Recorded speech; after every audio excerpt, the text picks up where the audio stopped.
Happy Diwali.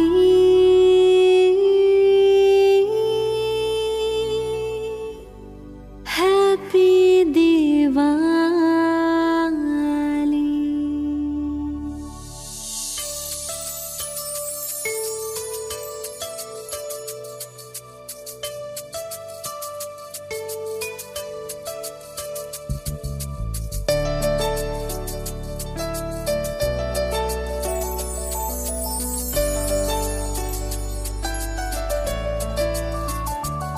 जहाँ शुद्ध प्यार होगा, देवों का राज होगा, ऐसी स्वर्णिम दुनिया आई की आई।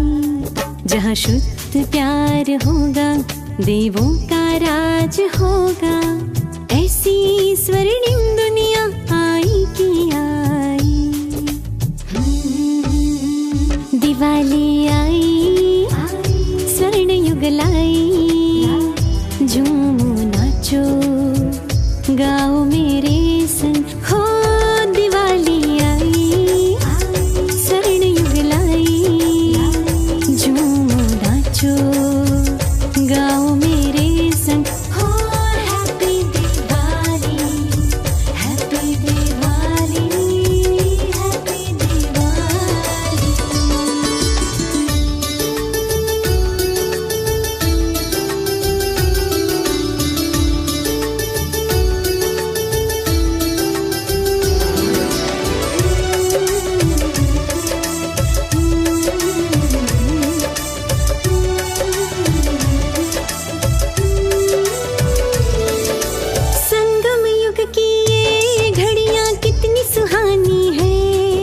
सतयुगी दुनिया में जाने की तैयारी है। जगमग करती स्वर्णिम दुनिया हमको बुलाती है। छोड़े कलयुगी दुनिया ये धरा बिगाती है, धरा बिगाती है, धरा बिगाती है। कहे पुरवाई बाज शहनाई, देवी देवताओं की दुनिया है आई। हो दिवाली आई, स्वर्ण युग लाई, देवी देवताओं की दुनिया है आई। Happy Diwali, happy Diwali, happy Diwali.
ओम शांति। आजिर साकार महावाक्य 14/11/2020। बाबा कहउचंती, मिठे बच्चे तुमे माने सच्चा सच्चा राज ऋषि अट। तुमर कर्तव्य हेला तपस्या करिबा। तपस्या द्वारा ही पूजा पाइबा योग्य हेबो।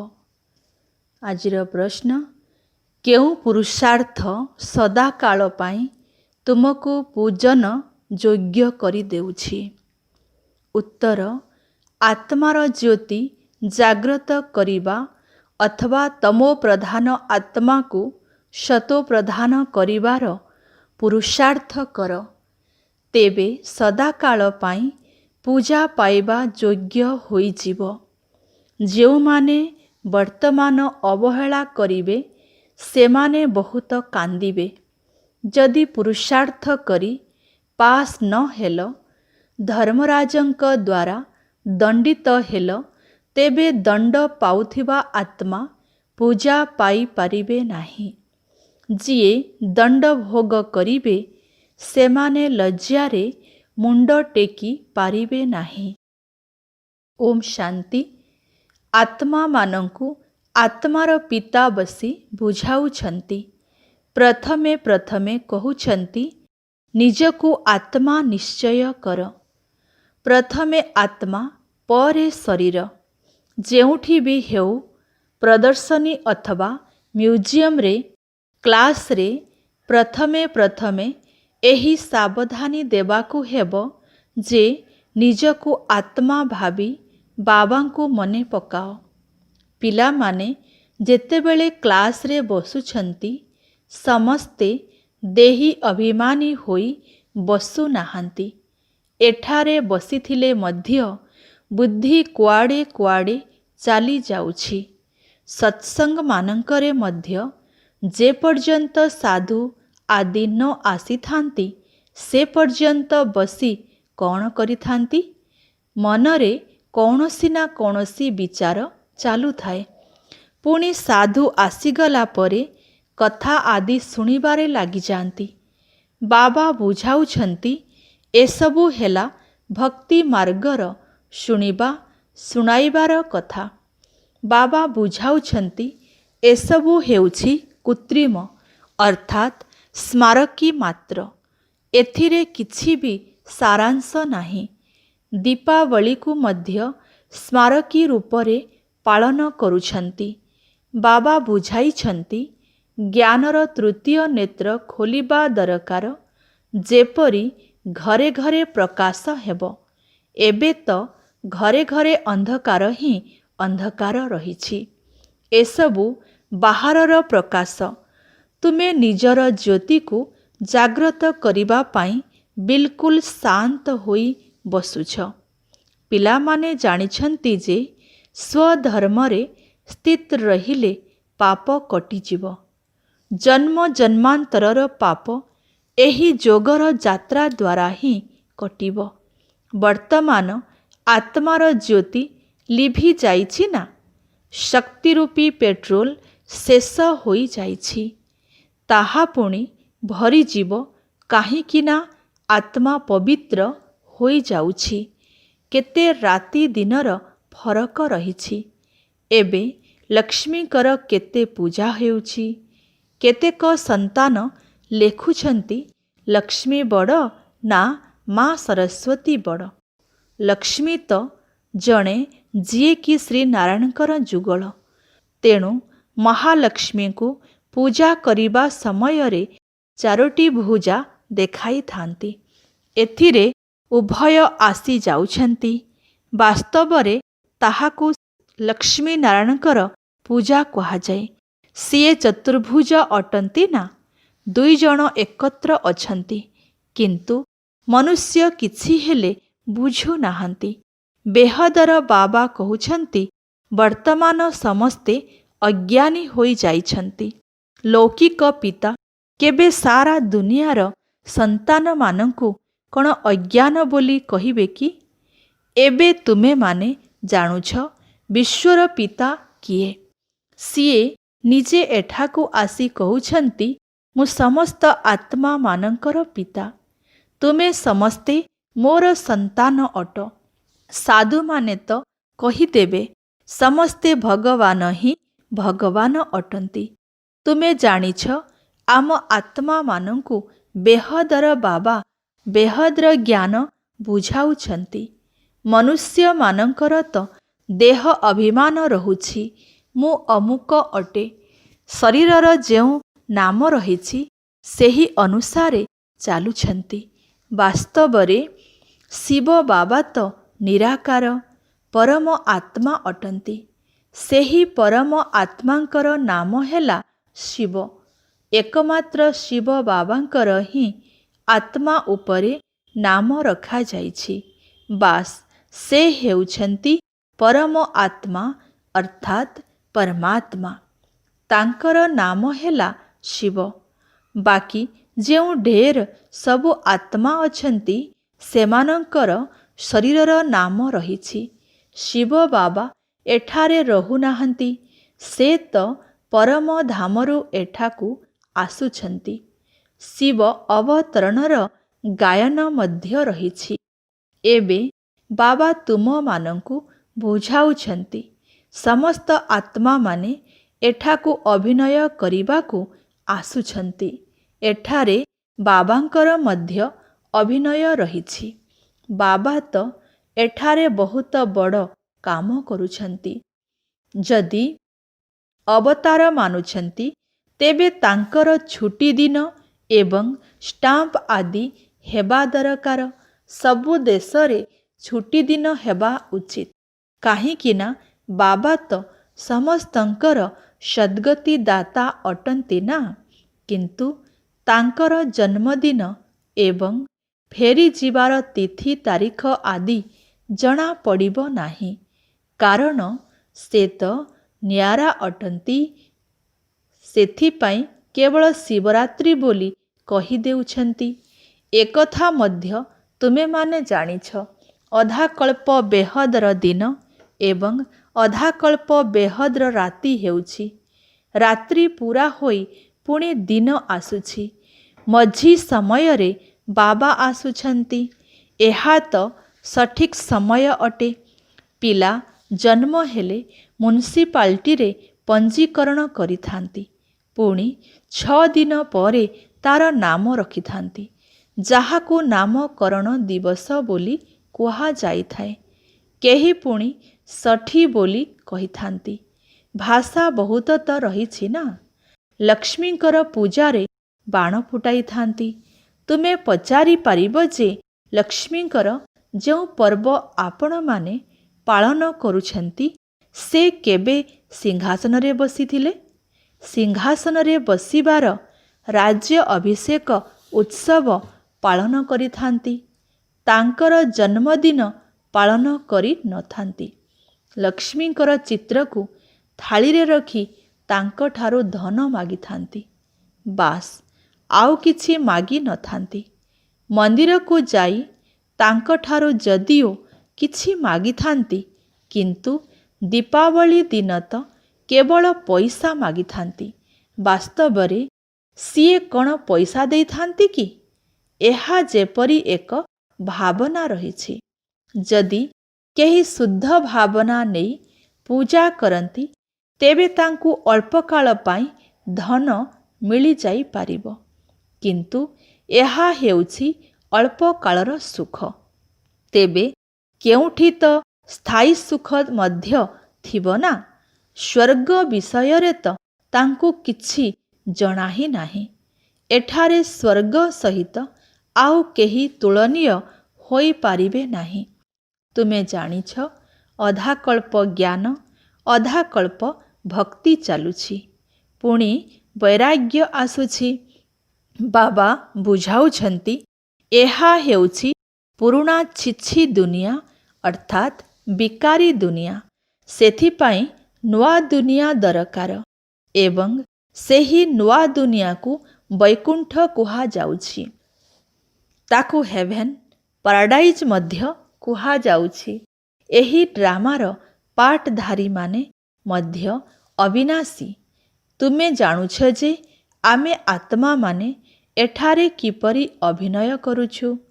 ବାବା ବୁଝାଉଛନ୍ତି, କାହାକୁ ବି ପ୍ରଦର୍ଶନୀ ଆଦି ଦେଖାଇବାକୁ ହେଲେ ପ୍ରଥମେ ଏହି ଲକ୍ଷ୍ୟ ଉଦ୍ଦେଶ୍ୟ ସମ୍ବନ୍ଧରେ ବୁଝାଇବାକୁ ହେବ।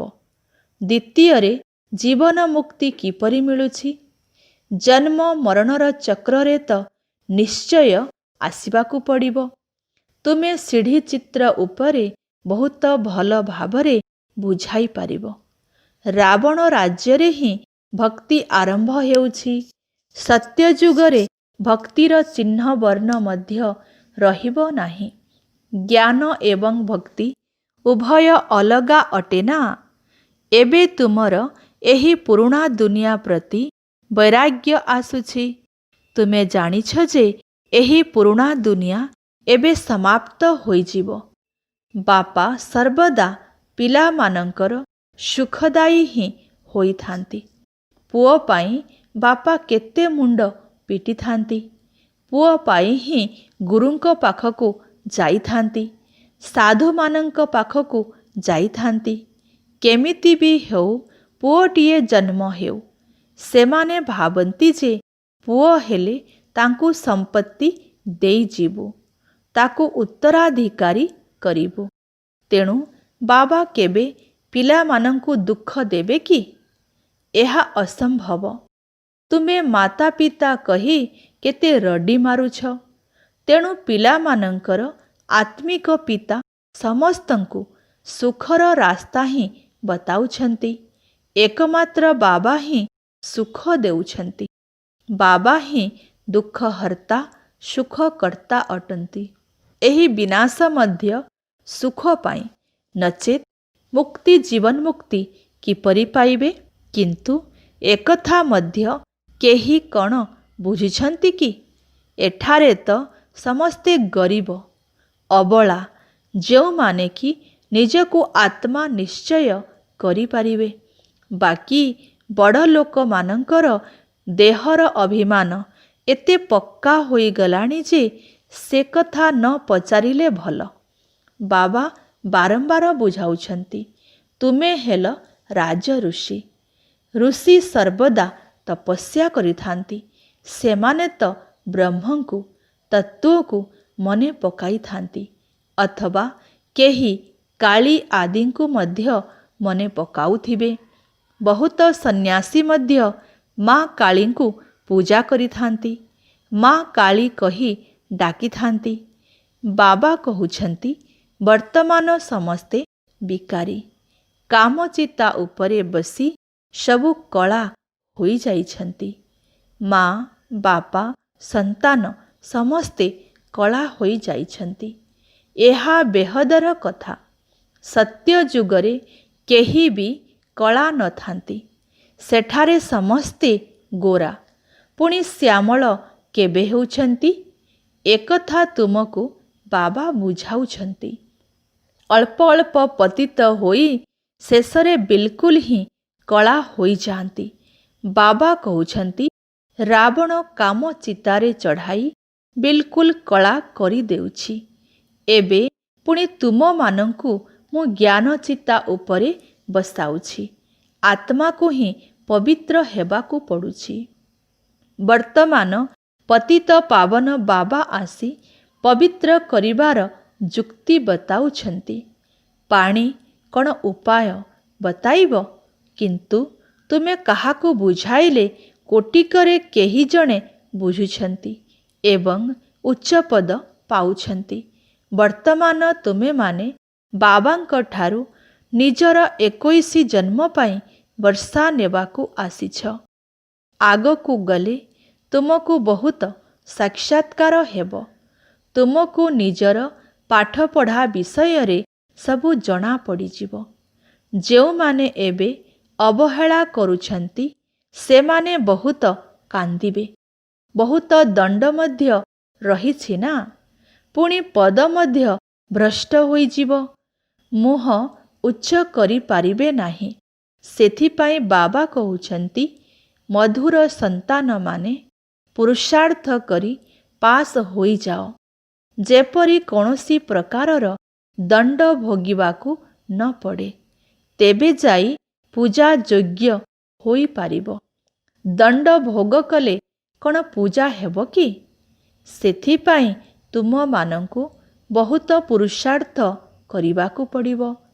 ନିଜ ଆତ୍ମାର ଜ୍ୟୋତିକୁ ଜାଗ୍ରତ କରିବାକୁ ହେବ।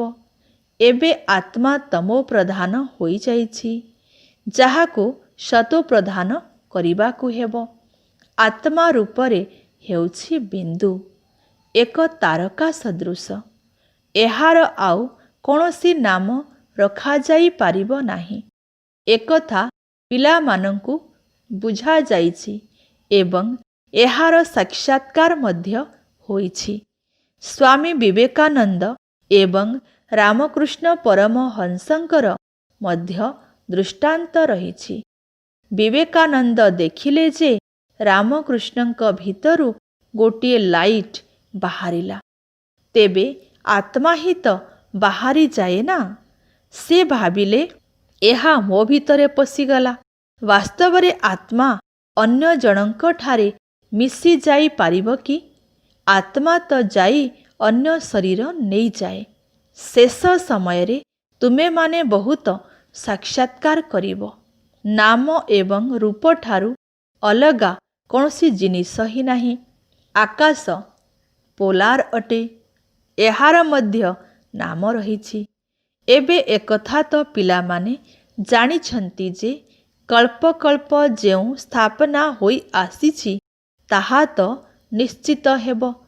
ଆମେ ବ୍ରାହ୍ମଣମାନେ ଏବେ କ୍ରମ ଅନୁସାରେ ପୁରୁଷାର୍ଥ କରୁଛୁ। ଯେଉଁ ଯେଉଁ ସେକେଣ୍ଡ ଅତିକ୍ରାନ୍ତ ହେଉଛି ତାକୁ ହିଁ ଡ୍ରାମା କୁହାଯାଉଛି।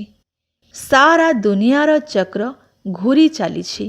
ଏହା 5000 ବର୍ଷର ଚକ୍ର, ଯାହାକି ଉକୁଣି ସଦୃଶ ଚାଲୁଛି। ଟିକ୍ ଟିକ୍ ହୋଇ ଚାଲିଛି। ଏବେ ମଧୁର ସନ୍ତାନମାନଙ୍କୁ କେବଳ ବାବାଙ୍କୁ ସ୍ମରଣ କରିବାକୁ ହେବ। ଚାଲିବା, ବୁଲିବା, କାମ କରିବା ସମୟରେ ବାବାଙ୍କୁ ସ୍ମରଣ କରିବାରେ ହିଁ କଲ୍ୟାଣ ରହିଛି। କିନ୍ତୁ ମାୟା ଚାପୁଡ଼ା ଲଗାଇ ଦେଉଛି। ତୁମେ ହେଉଛ ବ୍ରାହ୍ମଣ, ତୁମମାନଙ୍କୁ ଭ୍ରମରୀ ସଦୃଶ କୀଟମାନଙ୍କୁ ମଧ୍ୟ ନିଜ ସମାନ ବ୍ରାହ୍ମଣ କରିବାକୁ ହେବ। ସେହି ଭ୍ରମରୀର ତ କେବଳ ଦୃଷ୍ଟାନ୍ତ ରହିଛି। ତୁମେ ହେଉଛ ପ୍ରକୃତ ବ୍ରାହ୍ମଣ। ବ୍ରାହ୍ମଣମାନଙ୍କୁ ହିଁ ପୁଣି ଦେବତା ହେବାକୁ ପଡ଼ିବ। ଏହା ତୁମର ପୁରୁଷୋତ୍ତମ ହେବାର ସଙ୍ଗମ ଯୁଗ ଅଟେ। ଏଠାକୁ ତୁମେମାନେ ପୁରୁଷୋତ୍ତମ ହେବା ପାଇଁ ଆସିଛ। ତେବେ ପ୍ରଥମେ ବ୍ରାହ୍ମଣ ନିଶ୍ଚିତ ହେବାକୁ ପଡ଼ିବ। ବ୍ରାହ୍ମଣମାନଙ୍କର ଚୁଟି ରହିଛି ନା? ତୁମେମାନେ ବ୍ରାହ୍ମଣମାନଙ୍କୁ ବୁଝାଇ ପାରିବ। କୁହ, ତୁମ ବ୍ରାହ୍ମଣମାନଙ୍କର କୁଳ ଅଛି, ରାଜଧାନୀ ନାହିଁ। ତୁମର ଏହି କୁଳ କିଏ ସ୍ଥାପନ କରିଛନ୍ତି? ତୁମର ମୁଖ୍ୟ କିଏ? ଏହି ବିଷୟରେ ତୁମେମାନେ ବୁଝାଇଲେ ବହୁତ ଖୁସି ହେବେ। ବ୍ରାହ୍ମଣମାନଙ୍କୁ ସମ୍ମାନ ଦେଇଥାନ୍ତି, କାହିଁକି ନା ସେମାନେ ଶାସ୍ତ୍ର ଆଦି ଶୁଣାଇଥାନ୍ତି। ପୂର୍ବରୁ ରାକ୍ଷୀ ବାନ୍ଧିବା ପାଇଁ ମଧ୍ୟ ବ୍ରାହ୍ମଣମାନେ ଯାଉଥିଲେ। ଆଜିକାଲି ତ କନ୍ୟାମାନେ ଯାଉଛନ୍ତି। ଯେଉଁମାନେ ପବିତ୍ରତାର ପ୍ରତିଜ୍ଞା କରିବେ, ତୁମେ ସେମାନଙ୍କୁ ହିଁ ରାକ୍ଷୀ ବାନ୍ଧିବା ଉଚିତ। ପ୍ରତିଜ୍ଞା ନିଶ୍ଚିତ କରିବାକୁ ହିଁ ପଡ଼ିବ। ଭାରତକୁ ପୁନର୍ବାର ପବିତ୍ର କରିବା ପାଇଁ ଆମେ ଏହି ପ୍ରତିଜ୍ଞା କରୁଛୁ। ତୁମେମାନେ ନିଜେ ପବିତ୍ର ହୋଇ ଅନ୍ୟମାନଙ୍କୁ ମଧ୍ୟ ପବିତ୍ର କରାଅ। ଆଉ କାହାର ଶକ୍ତି ନାହିଁ ଯିଏକି ଏପରି କହିବେ। ତୁମେ ଜାଣିଛ, ଏହି ଅନ୍ତିମ ଜନ୍ମ ପବିତ୍ର ରହିଲେ ପବିତ୍ର ଦୁନିଆର ମାଲିକ ହୋଇଯିବ। ଏହା ହିଁ ତୁମର ଧନ୍ଦା ଅଟେ। ଏପରି କୌଣସି ମନୁଷ୍ୟ କେଉଁଠି ନାହାନ୍ତି। ତୁମକୁ ଯାଇ ଏହି ପ୍ରତିଜ୍ଞା ହିଁ କରିବାକୁ ହେବ। ବାବା କହୁଛନ୍ତି, କାମ ମହାଶତ୍ରୁ। ଏହା ଉପରେ ବିଜୟ ପ୍ରାପ୍ତ କରିବାକୁ ହେବ। ଏହା ଉପରେ ବିଜୟ ପ୍ରାପ୍ତ କଲେ ହିଁ ତୁମେ ଜଗତ ଜିତ୍ ହେବ। ଏହି ଲକ୍ଷ୍ମୀ ନାରାୟଣ ନିଶ୍ଚିତ ଭାବରେ ପୂର୍ବ ଜନ୍ମରେ ପୁରୁଷାର୍ଥ କରିଥିଲେ। ସେଥିପାଇଁ ତ ଏପରି ହୋଇଛନ୍ତି ନା?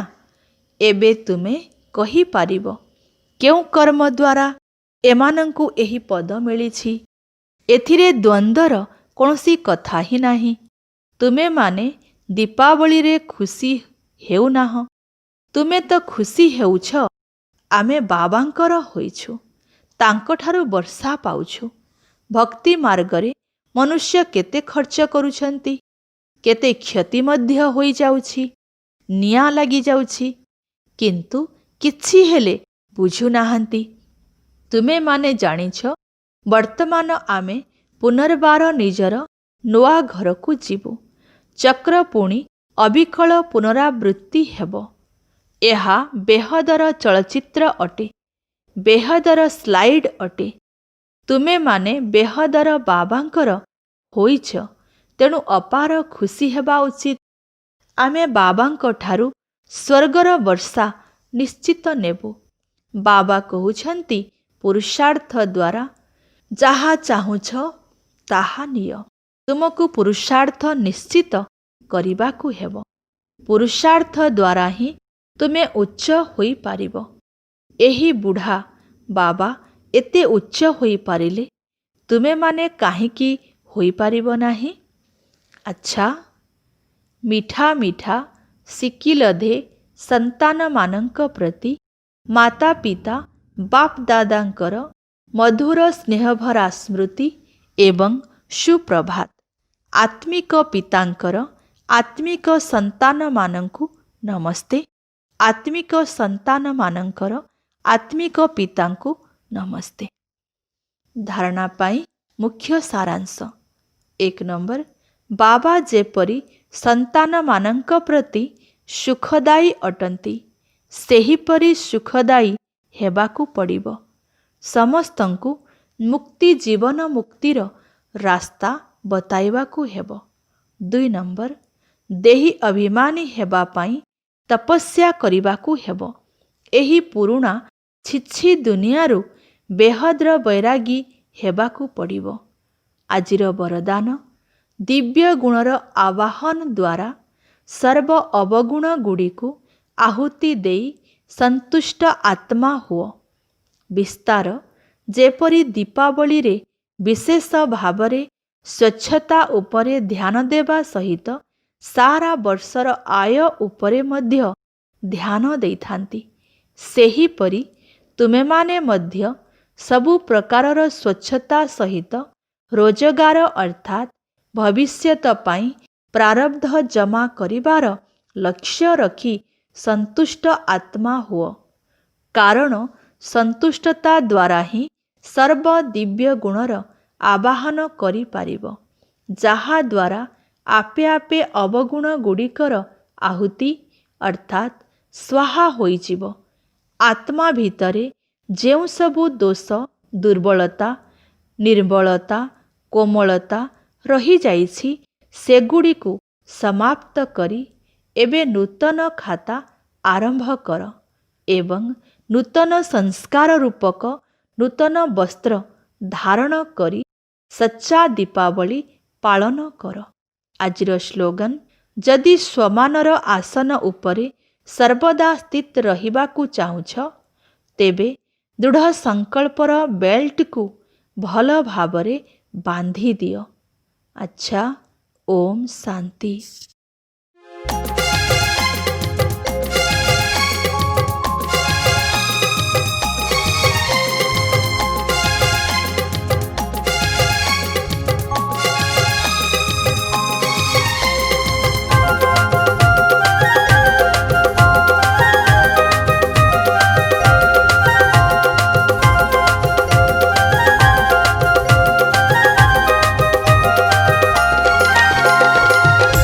पुण्य दीपावली आसिअछि आजी, आसिअछि आजी पुण्य दीपावली।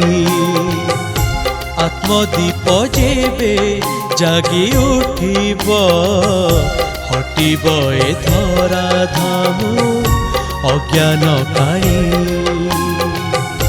पुण्य दीपावली आसिअछि आजी, ଆସିଅଛି ଆଜି ପୁଣ୍ୟ ଦୀପାବଳି ଆସିଅଛି ଆଜି ପୁଣ୍ୟ ଦୀପାବଳି।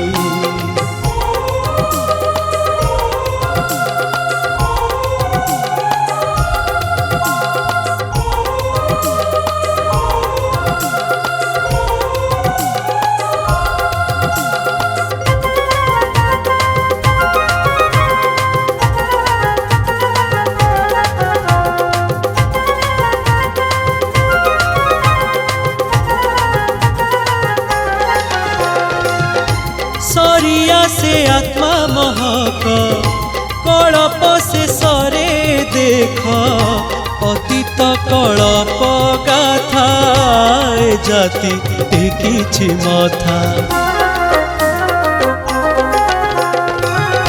सरिया से आत्मा महक कलप से सर देख अतीत कलप गाथा जाति किछि मथा। मार ममता स्नेह परस सत्य धर्मर प्रतीक पुण्य दीपावली सत्य धर्मर प्रतीक पुण्य दीपावली।